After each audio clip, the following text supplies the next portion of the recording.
conclusion of a three-part series called The 7 Ps of Comfort from John 14, 15, and 16. We've covered 5 of the 7 Ps in chapter 14 and chapter 15. Established immediately that we are talking about the Holy Spirit, the Comforter. And when Jesus says, I'm going to give you another Comforter, he's saying that in the context of he's been their helper and comforter all along, and he's not going to leave them as orphans. He's not going to leave them comfortless. Throughout the Last Supper, he starts walking them through what that is going to mean. That there's going to be this one called the Holy Spirit, Parakletos, that will strengthen them and encourage them, console them in their grief, whatever it might be. He's a comforter. In John 14, the first 3 Ps were promises, prayer, and presence, demonstrated by the Spirit of truth, the Spirit of supplication, and the Spirit of adoption. We went to John 15, and this was last week. They're on the road to the garden, and the 2 Ps that we looked at were producing. Jesus talks about the vine and the branches, and fruit production. And then he gets into persecution, the element of persecution and suffering associated with everything he said so far, really. And the spirit that we're looking at there is the spirit of glory. So we've got the spirit of life and the spirit of glory. So that's kind of very, very quickly the kinds of things we've been talking about. So we're moving.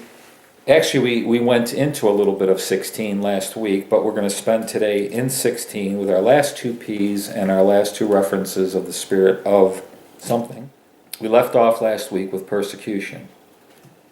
When you get to the 5th verse of chapter 16, Jesus starts to talk about the work that the Holy Spirit, the Parakletos, is going to do. So, John 14, 16 and 26, those 2 verses. And I will ask the Father, and he will give you another helper, that he may be with you forever.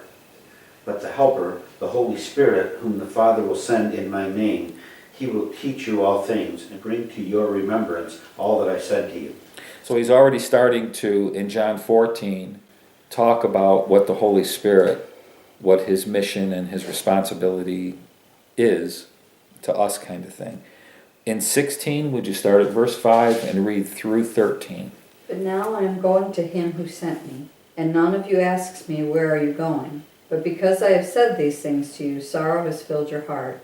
But I tell you the truth, it is to your advantage that I go away. For if I do not go away, the Helper will not come to you. But if I go, I will send him to you. Did you catch that? I mean, in terms of, in 14 he's talking about the Father sending him, and now he's saying, I will send him. It's just once again, Jesus, always, it's all over the place in clarifying, I and my Father are one. The Father's going to send them. Yes, I'm going to send him. It's like, okay.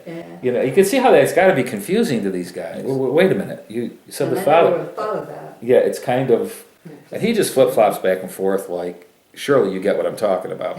You can continue. But I tell you the truth, it is to your advantage that I go away. For if I do not go away, the Helper will not come to you. But if I go, I will send him to you. And he, when he comes, will convict the world concerning sin and righteousness and judgment. Concerning sin, because they do not believe in me. And concerning righteousness, because I go to the Father, and you no longer see me. And concerning judgment, because the ruler of this world has been judged. I have many more things to say to you, but you cannot bear them now. But when he, the Spirit of truth, comes, he will guide you into all the truth. For he will not speak on his own initiative, but whatever he hears, he will speak. And he will disclose to you what is to come. And what he's just described is exactly what Jesus has been doing. He said it over and over again. I don't speak on my own authority. Whatever I'm saying, the Father has given me to say. I don't work on my own authority. I only do what the Father tells me to do. So he's saying the Holy Spirit's he's another helper. He's going to be just like me. The difference is that he's not going to be like in a human form, like you see me, but he is going to be in a human form because he's going to be in you. So the same as way he was in me, and I and my Father. He's just describing the same thing for every one of us in this room that he's been experiencing and demonstrating, but now on a greater scale. But it would have sounded a bit crazy. Now there's a lot that we could talk about in there, and I don't want to get into all of it because we're not doing a huge thing on the Holy Spirit per se. But he does talk about what the Holy Spirit is going to do for them, and also what he's going to do regarding the world. So he makes a differentiation.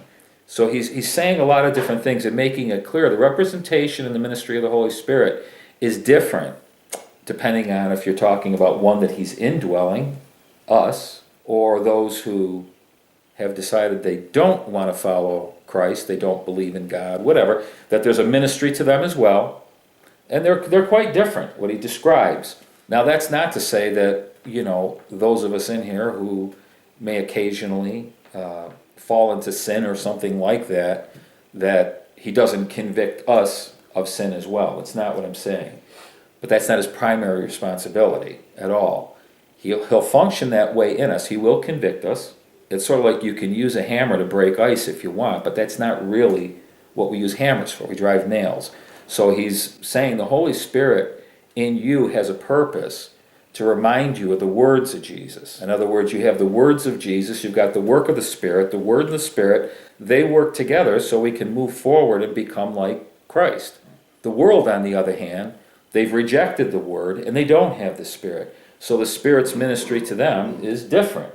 So he's showing the difference in that. I just want to zero in on one particular thing. In verse 7, depending on translations, it'll say profitable. It's profitable for him. It's to your advantage. It's expedient. The King James, I think, says expedient. But the actual Greek word is interesting. Because if I asked each one of you to tell me what either expedient, profitable, or to your advantage, what that kind of sounds like to you. I was shocked when I looked up the Greek word, because the word actually is a Greek word that says sympherō, and it actually means to bring together, to bear together. So in other words, the nature of the word has nothing to do with helping per se. It has to do with bringing things together in order that they could bear things together. Together being the key word. But the way he's describing it is the actual word that's being used there, not the parakletos word, but it's to your advantage, means you're going to have one that's going to work with you, the two of you, as one, coming together, working, bearing, helping together. In other words, when we're looking at like Eve and Adam, Eve comes to, she's brought to Adam as a helper, and the two become one in order for the two of them together to accomplish what needs to be accomplished, not independently, so to speak. God didn't give me Carol for me as much as with me. We are to be working as a we, us as one. And so this picture that Jesus is painting of the Holy Spirit, if you think about it, if he's with Peter, James, and John over there, and Judas, Thomas, and Philip are over there, he's over there with them, they're over there without him, and he's saying, well, that's not going to be the case anymore. The Holy Spirit's going to be with you. You're going to be one with the Spirit. You're going to be one with me, one in the Father, I in the Father. This whole thing, you are going to be experiencing. This has all been for you. In order for you to experience that, that is one of the primary things of the cross. We can't, and I don't want to, escape it. While we're zeroing in on salvation, thank God. But when Jesus first meets the boys, he doesn't go scream, aren't you glad now you're saved? No, now I can give you the Holy Spirit, just like I told you. Now you'll have the Holy Spirit. Now you'll be able to walk the way I've been walking with the Father. He and you. He's on a different tangent than the church has been. The church is more talking about salvation, and thank God for salvation. I never want to be misunderstood on this. But Jesus is talking something much greater than just being saved. Like all of a sudden you got a ticket and you can go on the Ferris wheel. He says, oh, actually, it's your park. It's much beyond that. And this Holy Spirit in you is just so like right now, every single thing we've talked about here this morning, it's great that we can come together and pray and talk like that, for sure. But we walk out of here knowing that there's nothing dynamic about this room or any one of us per se. I mean, we have gifts and all, don't get me wrong. But the Holy Spirit's in us. And whatever we need to hear, whatever advice we need, whatever wisdom, whatever we need, the girls, whatever, it's already there. Totally. He's there. Not it's there, but he's there. The key thing is this, though, and this is where I think it kind of gets away from us a little bit, is that it's with us. And I think a lot of times we think in terms of for us, that the Holy Spirit's going to do this for us. And he's saying, well, you're sort of right. I'm looking to work with you, not for you.